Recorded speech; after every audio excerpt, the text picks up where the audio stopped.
Opo, tapos puro siya ML. Tapos ako, parang nisip ko pag boyfriend-girlfriend, quality time, mga ganyan. Kaya parang ako yung nagmukhang naghabol. Siya yung naunang magkagusto sa akin, pero ako yung naghabol. Sabi ko, oh my God, ganito ba talaga? Kaya simula nun, parang ayoko na talaga mag-boyfriend ulit. Parang na-trauma din ako slight. Trauma ka sa lalaki?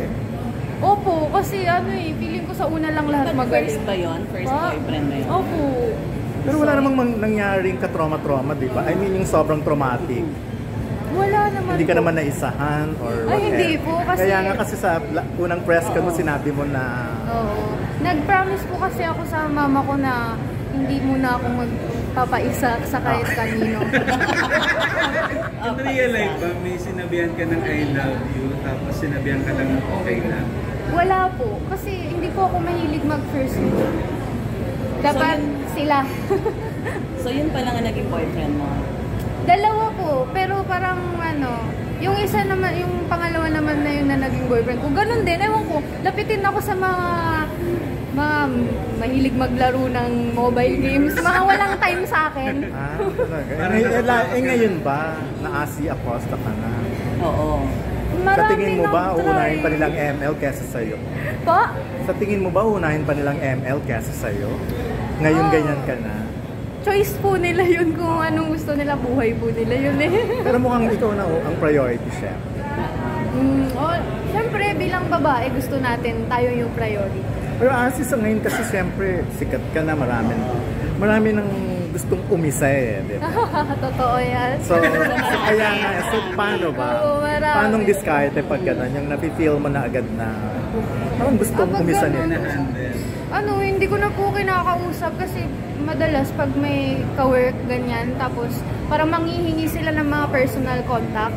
Hindi ko binibigay, ayoko kasi work is work, ganun. So ka-work meaning artista rin ang tapos gustong meron din, umisa. nakita lang ako sa isang event, tapos hinihingi yung number ko, ganyan, Instagram, Messenger, di naman ako nagme-messenger.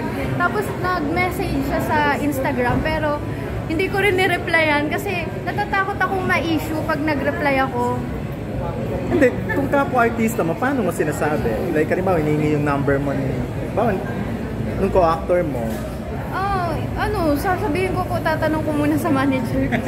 So yun lagi mong ina. Yan naman po yung ginagawa ko talaga. Hindi ako na maligawan. Pero may na mga nagme-message na, syempre, di ba? Mga artista din na nag-PM. Meron po. Paano naman hinahandle yung gano'n? Hindi kasi paprangkain kita. Pag ganyan kasi, akala nila madaling makuha. Ay, totoo po yan. Nakala nila. Oo, kaya nga, paano diskarte pag gano'n? Ayun nga po, hindi ko binibig as much as possible. Hindi ako magre-reply or magpapakita ng motibo na kayang-kaya nila ako. Taas na ulo. So, alam mo kagad na may ibang balak sa'yo? Hindi po, assuming lang ako madalas. Inaano ko na lang parang advance mag-isip para hindi na rin dumating sa ganung point. Mas marami so kaninong maraming supers after nung makita sa mga pelikula ng dito. Mas dumadami yung mga... Dumami naman liligaw. Actually, hindi po ako natutuwa sa mga ganun eh. Parang naiinis ako kasi bakit ganun yung tingin nila sa akin na kayang-kaya nila ako. Hindi mo porket gusto ka lang talaga. Hindi, nahangaan ka. Nahangaan? Okay lang. Thank you. So kanino mo lang pwedeng ibigay ang number mo sa mga artistang lalaki? Katulad ni Gold, pero hindi naman niya ako chinat. Tsaka hindi ko rin siya chinachat. Kasi syempre takot nga akong ma-issue eh. Nag-uusap lang kami niyan pag nandito, pag magkakasama. Hindi, like halimbawa kila Alden Richards, mga ganon. Wow. Daniel Padilla, James Reid. Kahit sino pa yan, hindi ko talaga? Oo. Number lang naman, pwede na rin. Biglang bawi. So kanino mo nga pwedeng ibigay sa mga na-mention ko? Kasi number lang naman eh.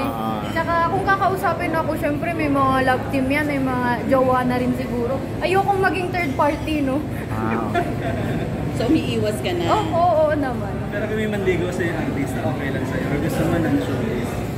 Actually, may nag-try manligaw sa akin, pero Na artista? Na nag-aartista. Tapos... Kasama mo sa Viva Max? Hindi po, hindi sa Viva Max. Pero, young actor? Na-realize ko na parang lagi siyang may kasamang mga babae. Kaya ayun, isilosa pa naman ako. Tapos ang sabi niya sa akin, ang sanabi niya, parang lapitin talaga siya sa mga babae. Hindi po kami nag-uusap na ng through PM or pag nagkikita-kita lang, dun ko lang siya kinakausap. Siyempre naliligaw siya, hindi ko siya bibigyan ng privilege. Young actor? Nasa Viva rin? Viva din. Okay. Pero hindi nagbo-bold. Hindi po, sinasabi niya friend niya lang daw. Friend ba talaga? May serye siya, may serye siya. Meron. Sikat siya, nakilala na namin. Tingin Oo mo. naman. Tumigil na mo. Hindi Ngayon siya, tinigilan hindi ka siya na. tumigil. Ay, hindi pa rin. Ay, akala ko tumigil mag-artista. Tumigil Hindi, na kasi. tumigil man ligaw. Okay. Opo, tumigil na nung hindi ko na siya pinapansin Binasted talaga. mo na. Hindi ko rin binasted. Parang pag nagkikita, smile na lang. Tapos busy ako eh. Ganun. Ba't sa tingin mo, anong gusto niya sa'yo? Anong nararamdaman mo? Siyempre, naliligaw siya. Gusto I maging mean, gusto niya jowa. yung isa sa mga yung umisa rin, gano'n. Hindi po. Hindi naman. Hindi, baka nga sincere naman ang siya sa'yo. Kung sincere naman po, hindi naman kailangan ibigay yung gustong umisa. Hindi, I mean, anong tingin mo ba sa kanya? Ba't parang umayaw ka na agad? Ayun nga po, To think na silosa nga po ako. Hindi naman niya girlfriend yun, Maraming halimbawa. babae sa paligid ng isang artista. Sa feeling mo, kaya ayoko. babaero siya. Opo, ayun. Assuming nga ako. Takot ka, parang Opo. Okay. Please invite them to watch it on Call Me Alma. Ayun, everyone, streaming na po ang Call Me Alma ngayong September 1, only on Viva Max. Huwag sa pirata ha. So last na lang, kung call me out, pa-joke lang tong question, kung call me out, ano mo mas gusto mo? Moreno or Concepcion? Ha? Alma Moreno or Alma Moreno o okay, Alma Concepcion? Okay. Sino? Moreno. Like, bakit? Moreno ba? Moreno. Sorry. Moreno. Moreno, opo. Yun. Bakit siya? Ba't si Alma Moreno? Siya po yung madalas na naririnig ko sa pag sabi, call me Alma, Morena. Sabi sa'yo, may pinanggagaling. Ganun. Opo. Ako na lang last joke question lang. Natanggal ba yung tinga habang umaarte ka? Opo, natanggal tapos nilunok ko ulit. Kasi syempre nagtitake ng eksena. Alangan naman idura ko na pagalitan ako ni Direk. Iba ka talaga. Okay, thank Title is Wayful. Huwag mong kakausapin ang batang si Wayful. Kwento ng isang Chinese immigrant noong 60s. Galing siya sa China, pumunta dito sa Pilipinas, tapos nagkaroon na siya ng anak. The story begins na 20 years old na yung anak ni Wayful. Tapos nakikita niya yung mga kasamahan ng Chinese na nagiging parang Pilipino na. Tapos siya, lagi siyang naglo-long for going back to his homeland. It's a very tragic, emotional story of a father and son, and it depicts an era noong 60s, noong panahong ang mga Chinese ay stateless sa Pilipinas.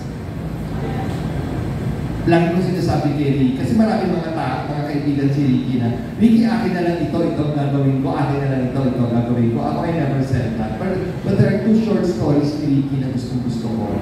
Yung Wayful at yung Lapit Habol ng Isang Mesiyas. Sabi ko kay Ricky, someday soon, at the right time,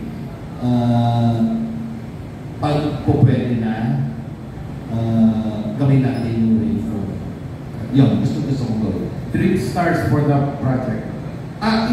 From the start, Wayful is, to me, kung magagawa ko siya ngayon, Wayful is Dennis Trillo. Kasi walang cultural appropriation, may Chinese blood siya. Wayful is Dennis Trillo. Okay. Thank you very much.